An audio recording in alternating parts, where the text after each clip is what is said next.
നമസ്കാരം, കോക്ടെയിലിലേക്ക് സ്വാഗതം. അനീതിയും അക്രമവും എവിടെ കണ്ടാലും ഈ യുവസംഘടന ഇടപെട്ട് കളയും. കേരളത്തിൽ ഒരു മാസം മാത്രം പ്രായമായ സർക്കാരിൻ്റെ ആഭ്യന്തരം അൻപേ തകർന്നുപോയി എന്നാണ് ഇവർ പറയുന്നത്. ഈ പോക്ക് പോയാൽ കേരളത്തിൽ ഒരു രോഹിത് വെമുല പോലും ഉണ്ടായേക്കാമത്രേ. കൃത്യമായി ഇതൊക്കെ കാണാനും അവിടെ സമഗ്രമായി ഇടപെടാനും KSU എന്ന സംഘടന ഉള്ളത് മാത്രമാണ് ഇപ്പോൾ ആകെ ഒരു ആശ്വാസം.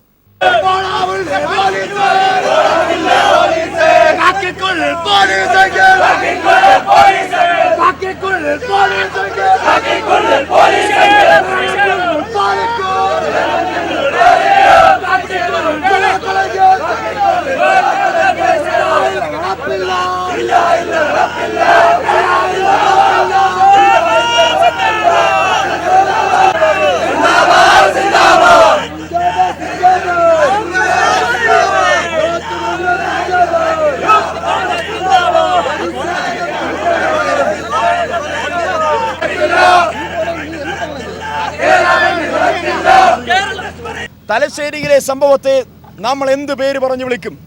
വിധിയുടെ നേതൃത്വത്തിൽ CPIM ഭരണകൂടമാണ് തലശ്ശേരിയിലെ 2 ദളിത് പെൺകുട്ടികളെ മാനസികമായും ശാരീരികമായും അവരുടെ കുടുംബത്തെ ആക്രമിച്ചില്ലാതാക്കിയത്. ദൈവസഹായത്താൽ ആ കുട്ടി രക്ഷപ്പെട്ടിരിക്കുന്നു. ഇല്ലെങ്കിൽ ഈ രാജ്യം മുഴുവൻ ചർച്ച ചെയ്ത മറ്റൊരു രോഹിത് വെമുലയായി തലശ്ശേരിയിലെ 5 മാറുമായിരുന്നു. ആരാണ് ഉത്തരവാദി? ഇതുകൂടി കാണുക. ഈ ക്ഷുഭിത യൗവനങ്ങളുടെ മറ്റൊരു ഇടപെടൽ സംഭവം തിരുവനന്തപുരത്താണ്. സ്വന്തം അധ്യാപകന്റെ കൈ തല്ലിയൊടിച്ചു, പല്ല് തല്ലിക്കൊഴിച്ചു. അല്ലെങ്കിലും സ്വന്തം അധ്യാപകൻ തോന്നിവാസം കാട്ടിയാൽ അത് തിരുത്താൻ കുട്ടികൾക്ക് കഴിയണമല്ലോ. അതേ ഇവരും ചെയ്തുള്ളൂ. ഉച്ചയ്ക്ക് പള്ളി വിരിഞ്ഞ് ഞാൻ ഉച്ചയ്ക്ക് സ്കൂളിൽ നിന്ന് പള്ളിയിലേക്ക് പോയി. പള്ളി സ്കൂളിന് തൊട്ടടുത്ത് തന്നെയാണ്. പള്ളിയിൽ പോയി നമസ്കാരം കഴിഞ്ഞ് സ്കൂൾ കോമ്പൗണ്ടിൽ കയറുമ്പോഴേക്കും ഞങ്ങളുടെ സ്കൂളിലെ PTA പ്രസിഡന്റിനെ സ്കൂളിൻ്റെ ഓഫീസിൻ്റെ വാതിക്കൽ വെച്ച് ഒരു സംഘം ആളുകൾ, ഏതാണ്ട് ഒരു 20-25ഓളം പേര് വരും, അവരിങ്ങനെ കൈകാര്യം ചെയ്യുന്നതാണ് കണ്ടത്. അങ്ങനെ തടസ്സം പിടിക്കാൻ ചെന്നപ്പോഴേക്കും അവരെല്ലാം കൂടി എന്നെ മർദ്ദിക്കുകയും എൻ്റെ കൈക്ക് പൊട്ടൽ വന്നു. അതുപോലെ തന്നെ ഒരു പല്ലിന് കുലുക്കം സംഭവിച്ചു, ഒരു പല്ല് ഒടിഞ്ഞു. അങ്ങനെ ദേഹമാസകലം ഇടിക്കുന്ന ഒരു രീതിയായിരുന്നു. സ്കൂളിലെ കുട്ടികളെല്ലാം കണ്ടു നിൽക്കവെയാണ്. കുട്ടികളൊക്കെ ആകെ പേടിച്ചു പോയി. ഇന്ന് അവിടെ +1 അഡ്മിഷൻ നടക്കുന്ന സമയമാണ്. അപ്പോൾ ഹയർ സെക്കൻഡറിയുടെ അഡ്മിഷൻ നടക്കുന്ന ആ ഓഫീസിൻ്റെ നേരെ വാതിക്കലാണ് ഇത് നടക്കുന്നതൊക്കെ. അപ്പോൾ പേരൻസ് എല്ലാം കൂടി നാലുപാടും, കുട്ടികളും പേരൻസും എല്ലാം നാലുപാടും ഓടി. അത്ര വലിയ വിഷയമായിരുന്നു. എന്നെ തറയിലിട്ട് ചവിട്ടുകയൊക്കെയാണ് ചെയ്തത്. ഒരു വളരെ പറഞ്ഞറിയിക്കാൻ പറ്റാത്തൊരു മാനസികാവസ്ഥയാണ്. നമുക്ക് അങ്ങനെ ഒരു നാളെ ഇനി കുട്ടികളെ ഫേസ് ചെയ്യുന്നത് ഒരു വലിയ ബുദ്ധിമുട്ട് തന്നെയാണ്. KSU ചരിതം തീരുന്നില്ല. അവർ ഇന്ന് കേരളത്തിൽ നേരിടുന്ന കഷ്ടപ്പാടിൻ്റെയും സങ്കടങ്ങളുടെയും ബുദ്ധിമുട്ടുകളും ദുരിതങ്ങളുമൊക്കെ ഇവർ കൂടി പറഞ്ഞു തരും. ഭരണമാറ്റത്തെ തുടർന്ന് സംസ്ഥാന വ്യാപകമായി KSU പ്രവർത്തകന്മാർക്ക് നേരെ SFIയും DYFIയും ചേർന്ന് അക്രമം അഴിച്ചുവിടുകയാണ്. SFIയും DYFIയും ഗുണ്ടാ സംഘങ്ങളെ പോലെ പെരുമാറുന്നു. ഇന്നലെ തിരുവനന്തപുരം യൂണിവേഴ്സിറ്റി ഓഫീസിൽ നോമിനേഷൻ കൊടുക്കാൻ KSU പ്രവർത്തകന്മാർക്ക് അവസരം കൊടുക്കാതെയാണ് വിദ്യാർത്ഥികളെ ഭീകരമായി മർദ്ദിച്ചത്.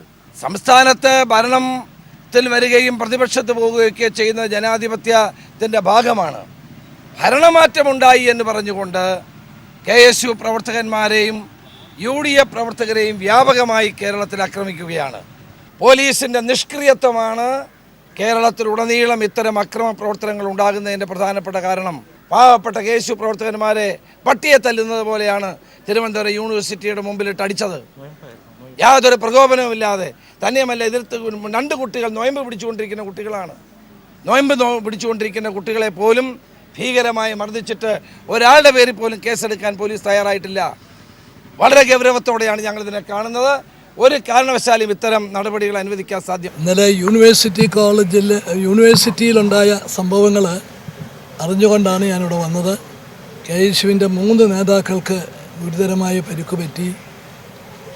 അവർ ഇവിടെ ആശുപത്രിയിലാണ്. ഞാൻ പത്രത്തിലെ വാർത്ത വായിച്ചുകൊണ്ടാണ് വന്നത്. പക്ഷേ അവരുടെ അനുഭവങ്ങൾ കേട്ടപ്പോൾ തിരുവനന്തപുരം നഗരത്തിലാണോ ഇത് സംഭവിച്ചത് എന്ന് സംശയിച്ചു പോവുക ചെയ്തത്. കഴിഞ്ഞ 5 വർഷക്കാലം കേരളത്തിൽ മാർക്സിസ്റ്റ് പാർട്ടിയും BJPയും സൃഷ്ടിച്ച കലാപങ്ങളല്ലാതെ രാഷ്ട്രീയ രംഗത്ത് കാര്യമായ ഒരു പ്രശ്നവുമില്ലായിരുന്നു. പക്ഷേ ഈ ഗവൺമെൻറ് വന്നു, എല്ലാവർക്കും നീതി എന്നാണ് മുഖ്യമന്ത്രി പറഞ്ഞത്. പക്ഷേ അത് വാക്കുകളിൽ മാത്രമേ ഉള്ളൂ, പ്രവൃത്തിയിൽ കാണുന്നില്ല. ഇന്നലെ കണ്ണൂർ അവിടുത്തെ കോൺഗ്രസ്സുകാർ മുഴുവൻ ആളുകളും ചേർന്നുള്ളൊരു കൂട്ടായ്മയായിരുന്നു അക്രമത്തിനെതിരെ ഗാന്ധിയൻ മാർഗത്തിൽ. തിരുവനന്തപുരത്ത് ഇന്നലെ നടന്ന സംഭവങ്ങൾ കേരളത്തിന് തന്നെ അപമാനകരമാണ്. ABVP-ക്കാർ എന്നപ്പോൾ അവരെ കടത്തിവിട്ടു, കാരണം അവർ ധാരണയില്ല. KSUവിൻ്റെ നേതാക്കളടക്കമുള്ളവരെ ക്രൂരമായി മർദ്ദിച്ചു. പോലീസ് നോക്കി നിന്നു. ഇടപെടാൻ ശ്രമിച്ച ചുരുക്കം ചില പോലീസുകാരെ അവർ മർദ്ദിക്കുകയും ചെയ്തു. ഗവൺമെൻറ് സെക്രട്ടേറിയറ്റിന് മുമ്പിൽ നടന്ന ഈ തലസ്ഥാന നഗരിയിൽ നടന്ന ഈ സംഭവത്തിൽ എന്ത് നടപടിയെടുക്കും എന്ന് ഞങ്ങൾ കാത്തിരിക്കുകയാണ്.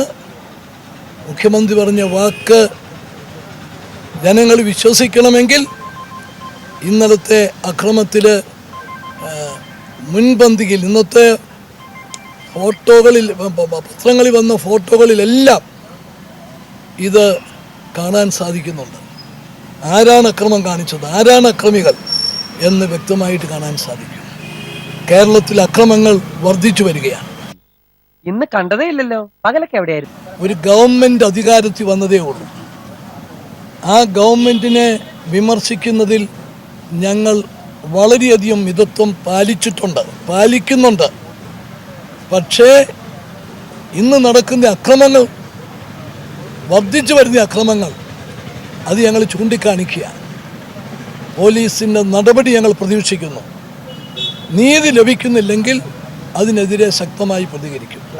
UDF രാഷ്ട്രീയവുമായി ബന്ധപ്പെട്ടൊരു ചോദ്യം ചോദിച്ചു. അതായത് ഉമ്മൻചാണ്ടിയും VM സുധീരനും തമ്മിലുള്ള പ്രശ്നങ്ങളാണ് UDF-ന്റെ തോൽവിക്ക് കാരണമെന്ന് കേരള കോൺഗ്രസിന്റെ യോഗത്തിലൊരു വിലയിരുത്തലുണ്ടായി. അത് ശരിയാണ്? ഇത്തരത്തിലൊരു ഞാൻ ഇന്നത്തെ പത്രത്തിൽ അതൊന്നും കണ്ടില്ലല്ലോ. ഇത്തരത്തിലൊരു വാർത്തയുണ്ട്. അല്ല, എവിടെയാണ് ഞാൻ ഇന്നത്തെ പത്രങ്ങളെല്ലാം വായിച്ചാ വരുന്നത്. ഞാൻ വായിച്ച പത്രത്തിലുണ്ട്, ഞാനത് കാണിച്ചു തരാം.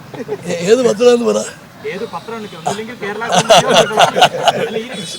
കൂടുതൽ പത്രങ്ങൾ വായിച്ചു. അത്തരത്തിൽ എന്തുകൊണ്ടാണ് ഘടക കക്ഷികൾ കോൺഗ്രസിനെ ഇങ്ങനെ വിമർശിക്കുന്നത്? അങ്ങനെ വിമർശിച്ചിട്ടില്ല.